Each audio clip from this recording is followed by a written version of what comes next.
Hey, welcome back to Farming Cars. We're going to pick up right back here where we left off with the SauerkrautC10. I went ahead and put the engine mounts together, or built my own, fabricated, really simple. Just used a piece of angle iron that I had laying around. I just went ahead and made those and put those in there. Sorry if you really wanted to see it. I'll give you a picture of the end product. It's nothing special. But yeah, we're going to work on the truck a little bit more here. And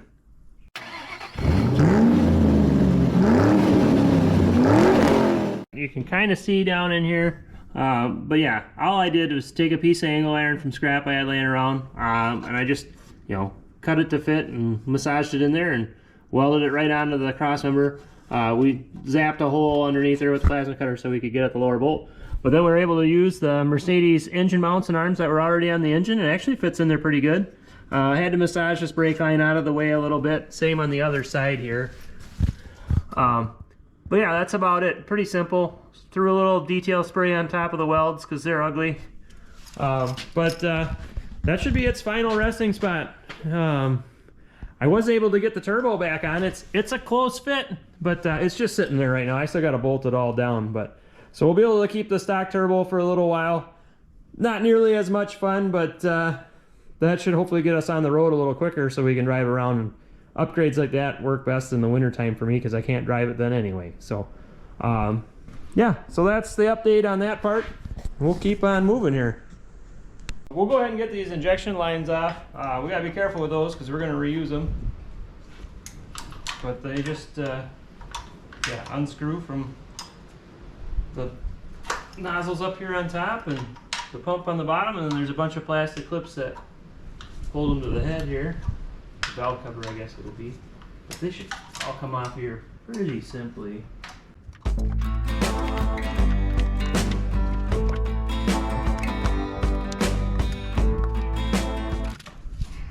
I don't know if you can really see what I'm doing there. Maybe we'll move the camera here quick.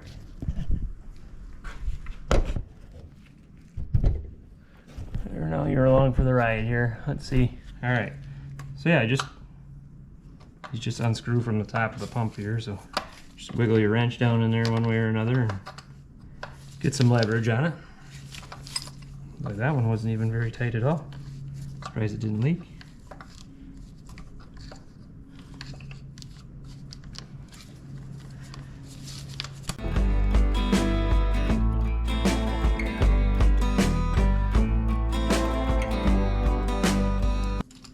All right, loose there.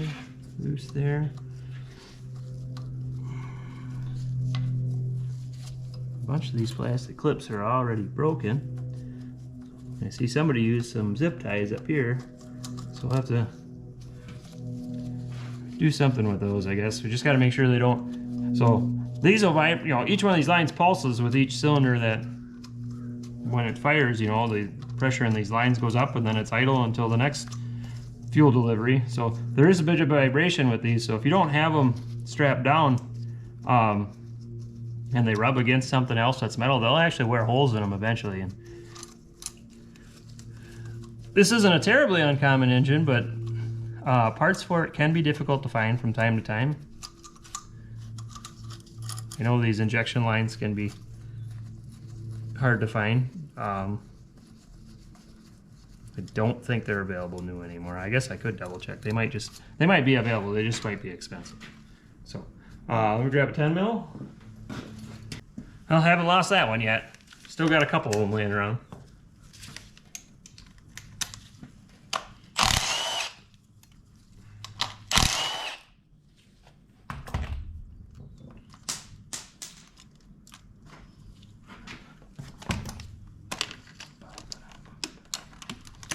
Reach in there.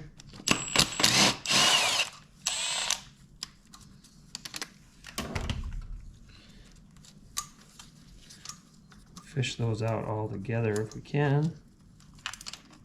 Leave the brackets right on them. All right. We'll set those down here in this engine cover. That'll be our parts tray for the time being.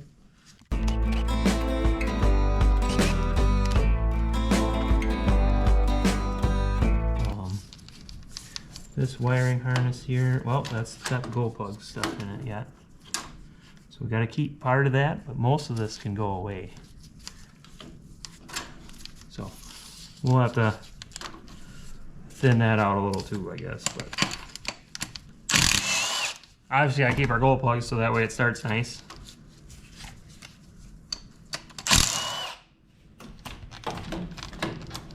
Grab a cutters here.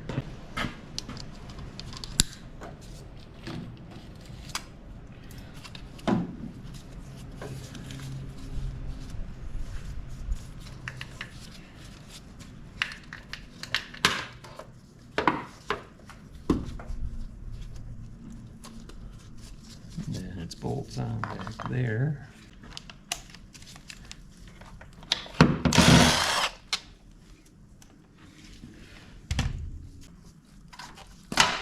Unplug that. And just flip this whole thing off to the side there. I think we can. We'll deal with that later.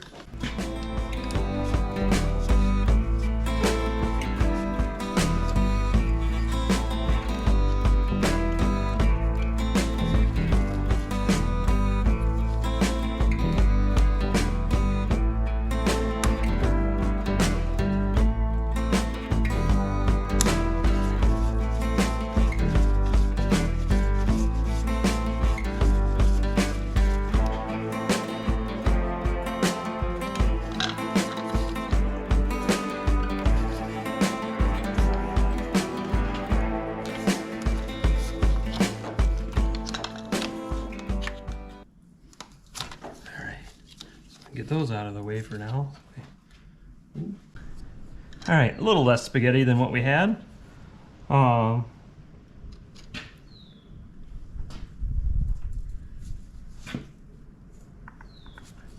just gonna take these lines off here. So these have like little quick connect deals. There's O-rings on them. And I'll have to get new O-rings because after you unplug them, they'll definitely leak. And we're making a mess here. There's fuel everywhere. So that'll be fun. I mean, that'll just make a nice slimy spot on the floor. No big deal, I guess. But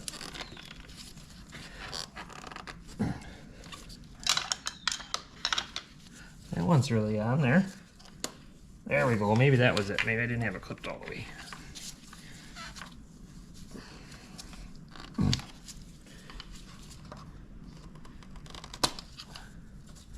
Alright, so those are there. We gotta pop this one off.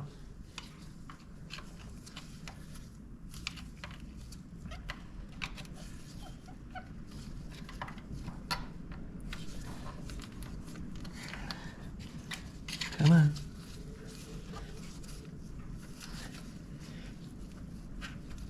There. So that's all loose. That goes to the pump with a bolt. This one's got to come off of here.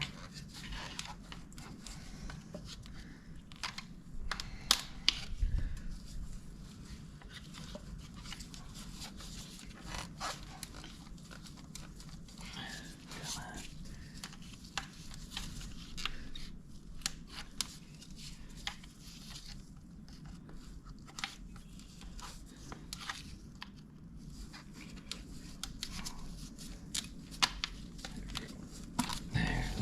That's loose. Got a wrench for that. Filter housing right off here just to make it a little easier to see what we're doing. This line's gonna pop off of there. Hopefully, hey, that came off really easy. I'm surprised. This is this one's a banjo bolt down here. This is that return.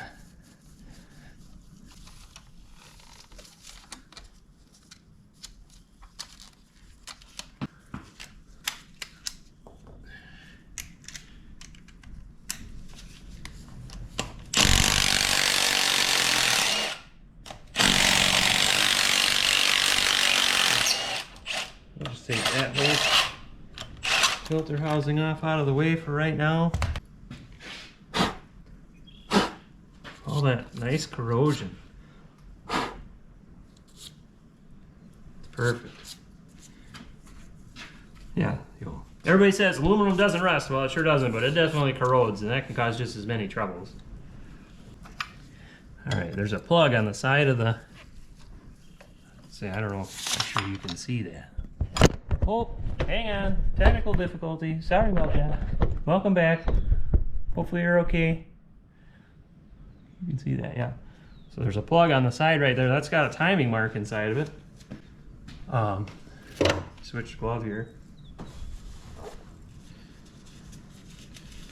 Try and keep the diesel fuel off my fingers as much as possible. Just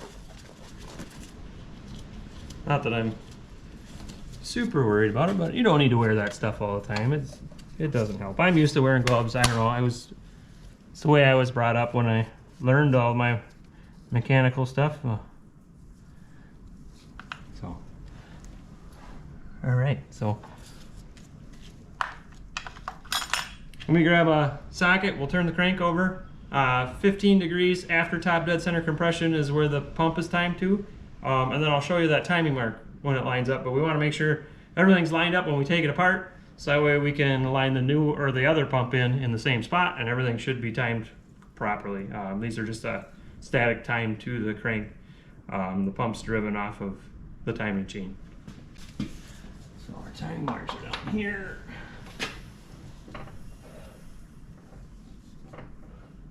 That's 15 after. We'll see if we're on compression or exhaust. I grab the camera here and I'll show you what I'm talking about. So you can see our timing mark on the front here. The OT is top dead center. We're 15 degrees after. Let's see where we're at here. Can you see in there? Not well. Let me grab a flashlight here. Let's see in there. I do not see the timing mark there, so we must be 180 degrees off. Let's see if we can see it with the camera here. It's kind of a, yeah, it's just a flat spot in there. There should be a little mark, a little tab sticking out there. So keep your eye right there. We'll go around one full turn.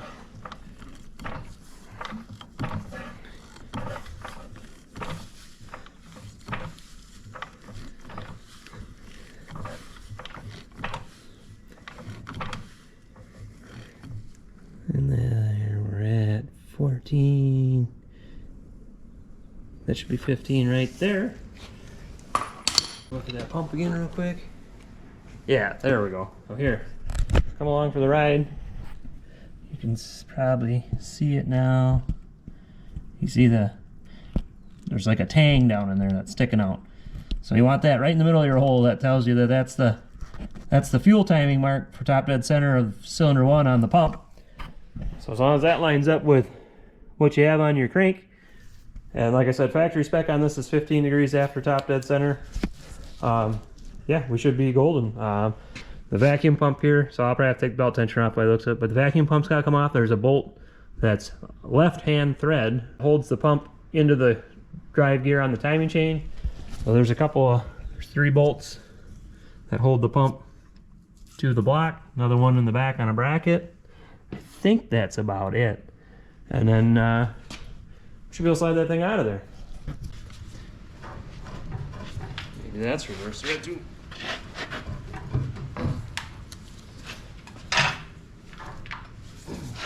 It's regular thread. It's just really tight.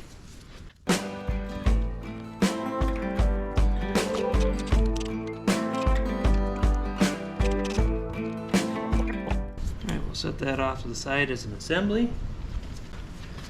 And those look like they're all 5mm Allens, and apparently that gasket leaks just a little bit, so we got a new one of those, so we should be able to take care of that at the same time.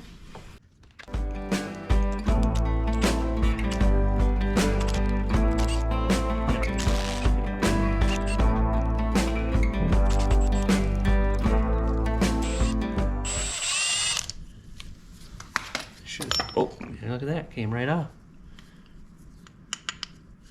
Doesn't look like anything's too crazy going on with it. Looks like it's in pretty good shape, so we should be able to reuse it. Set that off to the side. Alright, so there's the bolt that holds everything together. This is, like I said, it's on the timing chain, so we're going to have to take the tensioner out over here, because otherwise, take that bolt out. I think that's what holds the gear in place too. And look at that, they even marked it right. There's an L with arrows saying counterclockwise, saying that that's left-hand thread. So that was mighty nice of them.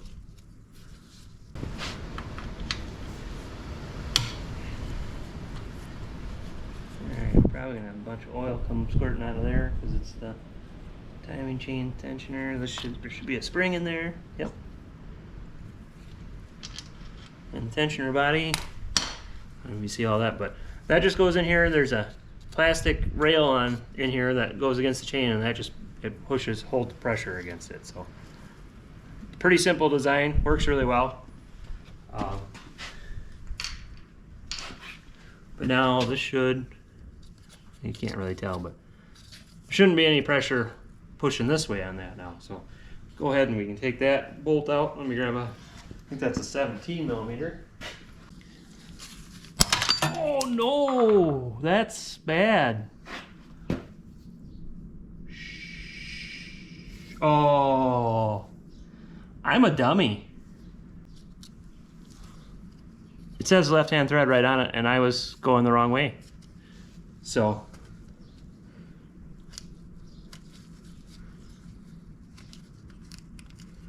yeah, because it's spinning right out with my fingers here. So, I got the head of the bolt. We should be golden. Just me being stupid. Costing me some money. Alright, so that's the pump we just took out, leaking fuel all over the floor, like as expected. You know, why wouldn't we want to do that? And here's the other one. I bought this off I think I got it off of eBay if I remember right. But it's a core, you know, it's a used pump off of an engine that supposedly ran. As you can see, it probably came out of a junkyard because it looks like they just cut all the lines and everything. But we'll go ahead and get that unwrapped here.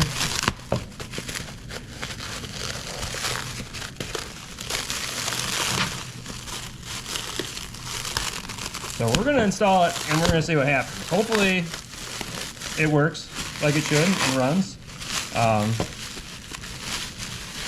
If not, we're going to be way behind schedule. But I mean, I kind of wanted to have the pump rebuilt anyway with larger injection elements to get more fuel so we could do a little hot rodding on this thing eventually. But right now I would really rather just get it running, and away we go. So you can see it's pretty similar. I mean, there's definitely differences. You can see there's the two together. The main thing is this one's got electronics coming out of the back that controls the fuel rack inside there, and the computer determines how much fuel you get. Whereas this one's fully mechanical. That's what this lever right here is. It says stop right on it. But that mechanically moves the rack to the shutoff position. We got another update here on the Sauerkraut C10. While I was waiting for parts earlier this week, I had a set of wheels that a buddy of mine had given me. Thanks again, Mark. That he wasn't going to use. So he was just going to scrap them out. So he ended up just giving them me, which I really appreciate. But anyway, I was looking at the tires on this old C10, and these front ones are in really tough shape. I mean, you can see the cracks between the treads. I don't know exactly how old they are, but they're pretty old. And I mean, the stock wheels, I actually don't mind stock Steelies, but they're in a little bit of rough shape. They could be cleaned up. But anyway, I ordered some new tires, and these are the wheels. These are some 15-inch smoothies, so they're pretty simple. Stock size. I think they're going to look really good on there. You guys let me know what you think. So I got a cheap universal throttle cable here. I think we'll be able to make it work. Yeah, so anyway. Nothing special. I needed one that was a lot longer than the original truck pedal. It was only like 12 inches long because the carburetor would have been way back here. So I think this will be plenty. I think it's a 36-inch sheath on the cable. I know it's just a cheap one that I got online. And we couldn't get that lucky. So we'll have to make that hole just a hair bigger. And my thought is that we'll be able to just hook that right on there and pull right from there. That should work all right.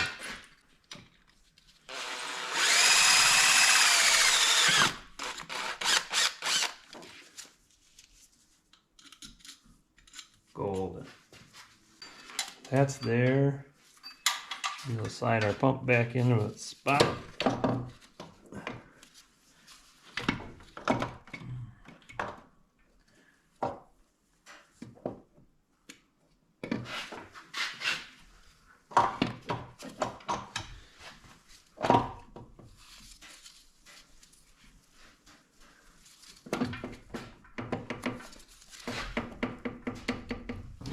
All right. And then I'll just build a simple bracket. We'll put our cable like right in there. Swing around the front. Back inside to the throttle pedal. Should be good to go. We'll just set that off to the side for right now. We'll get the rest of this situated. All right, so the pump's in. Basic settings should be good. Our crankshaft is at 15 degrees after top dead center compression from when we took it apart. We've got our locking tool in there, so the pump should be sliding in, so it should be all good to go. So after looking at the bolt and explaining to you guys that I was full aware that the bolt that holds the injection pump into the front of the engine is left-hand thread, I went ahead and snapped it right off going the normal way because I am really smart. So anyway, they're still available from your local Mercedes dealer. So anyway, this is how much I was not paying attention previously. You can see right on the head of the bolt, they actually stamp it with an L and arrows saying that it's left-hand thread. But I chose not to pay attention to any of that because, you know, what fun would that be?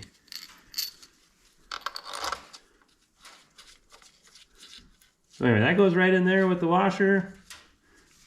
Holds the sprocket to the end of the pump. Pretty self-explanatory. We'll hit that with a torque wrench real quick.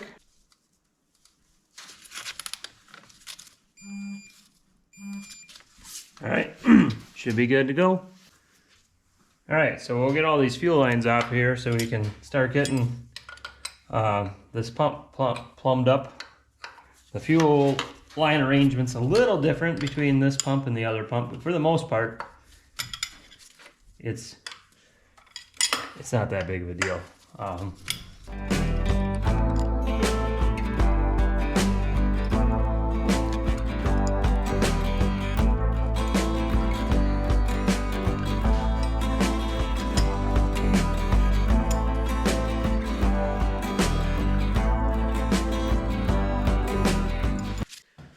All right, so we got to get this injection pump all plumbed up so it'll actually work. Because there's a bit of a difference between this mechanical, it's OM603 engine pump versus the stock pump for this OM606 engine.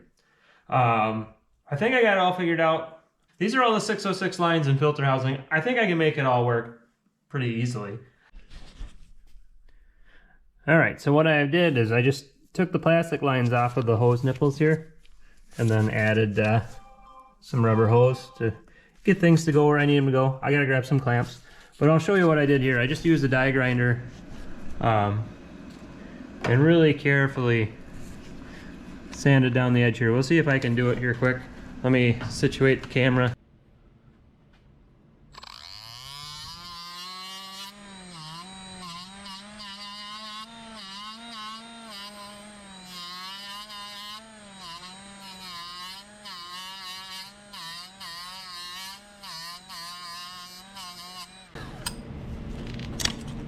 And there we go. And then I can use the hose nipple and put a piece of hose right on the end of that. Yeah, so then it'll come from the filter right down to the pump here. About yay long.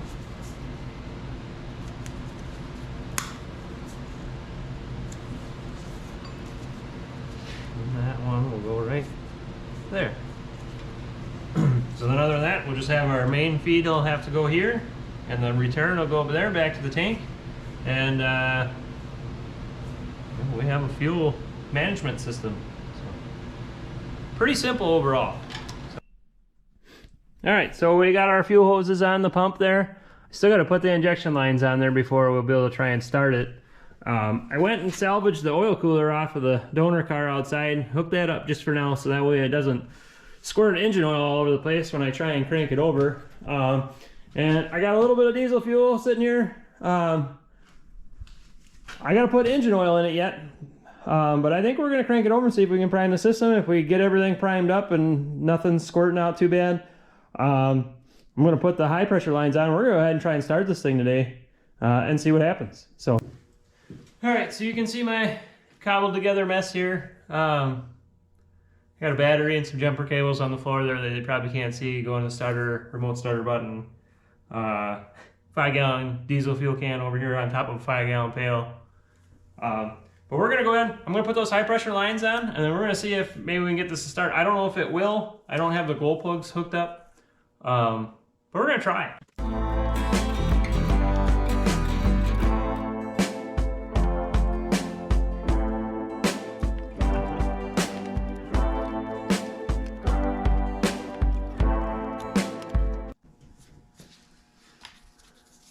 I haven't put the vacuum pump back on yet because I kind of wanted to make sure everything was good to go before we got to that point.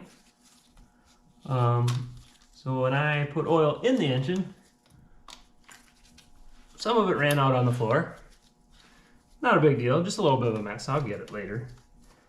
Also probably means that if this does start, it's gonna push oil on the floor, but we'll also deal with that when it comes. There's obviously no antifreeze in this thing, so we won't be able to run it for very long. I just thought it would be kind of neat to fire it up and make sure that this injection pump does indeed operate as it was advertised, but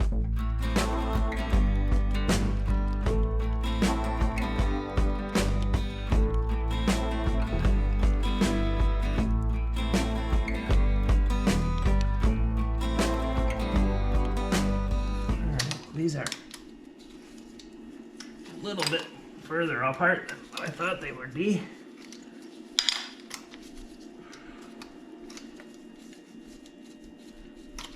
This is what all the people on the interweb say that they use when they swap these pumps, is just use the 606 lines. So, I mean, they'll go, just not quite a direct fit. Oh. Grab that bracket so it doesn't go anywhere it shouldn't. Come here. Set that up to the side for now.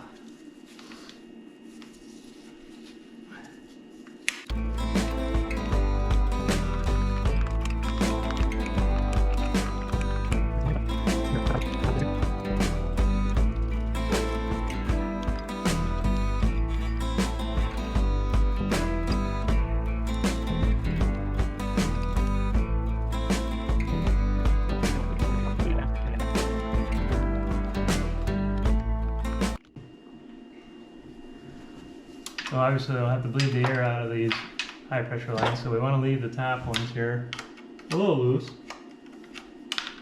You don't need to be very loose, that way when fuel starts coming out we can tighten them up.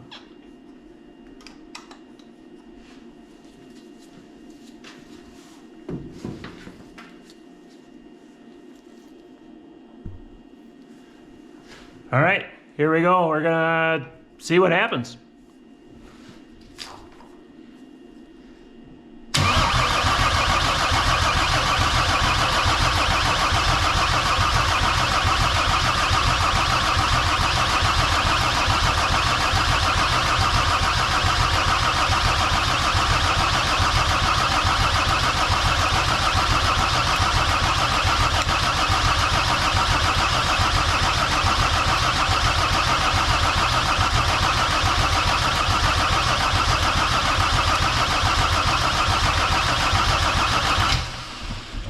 Tighten this one up because it looks like there's just a little bit of fuel starting to spurt out of him.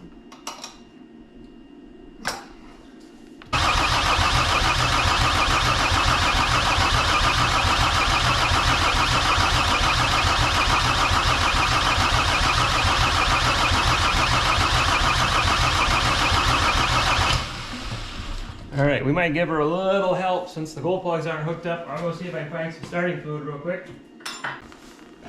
So this is either gonna hopefully start or you're gonna see me on the evening news, but either way, we got the premium starting fluid because that makes it better. And we'll just give a little squirt there. Let's see what happens. Ooh.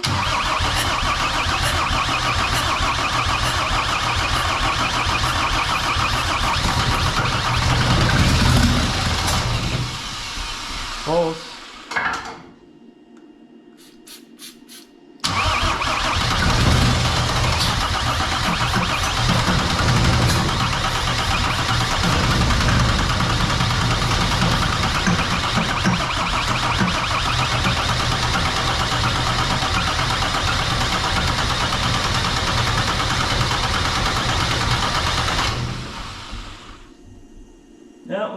leak up here. We gotta stop for a minute here.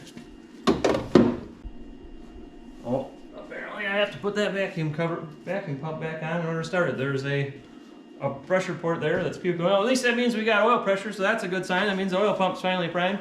All right, I got that vacuum pump put on the front now, so hopefully we won't be squirting oil everywhere. Let's give her another shot here. We got fuel in the filter. Should be good to go.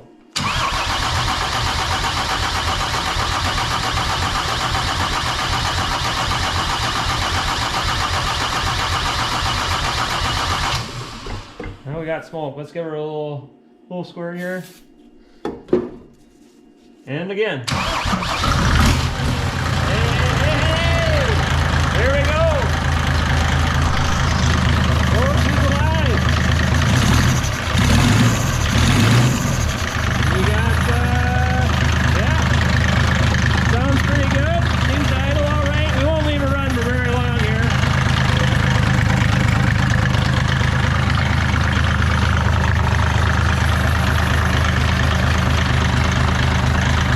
Progress.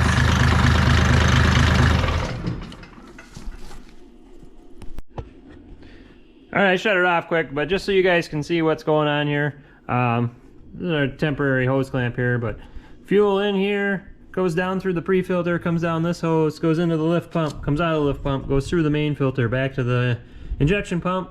Injection pump sends fuel to all 6 of the nozzles up top, and then there's a return line on the back side that comes up here to this T, and this hose goes back to our 5-gallon gas can, which has diesel can rather. I got a huge mess on the floor. I was squirting some oil out from the vacuum pump, and then my return hose wasn't in the tank either, so that's diesel fuel and a little bit of engine oil, but a big old mess, which is no big deal. We can clean that up. I'm super excited to see that it does indeed run and idle. I'm super pumped. That means this pump will work, which means that we can keep working on the rest of the project. Next step is probably going to be to get brakes on this thing. I got to get a drive shaft in it, and then it should be able to move in and out of the shop, which is good because I got a couple other little things I need to catch up on real quick before we get back to this. And then, yeah, we should be slap some fenders, put some glass in it, and we'll be able to drive this thing around. I'm excited. This is gonna be great. So thanks for watching the video. I appreciate it. Be sure to like and share. Comment anything that you like or don't like. Let me know. Feedback's always great. And we'll see you next time.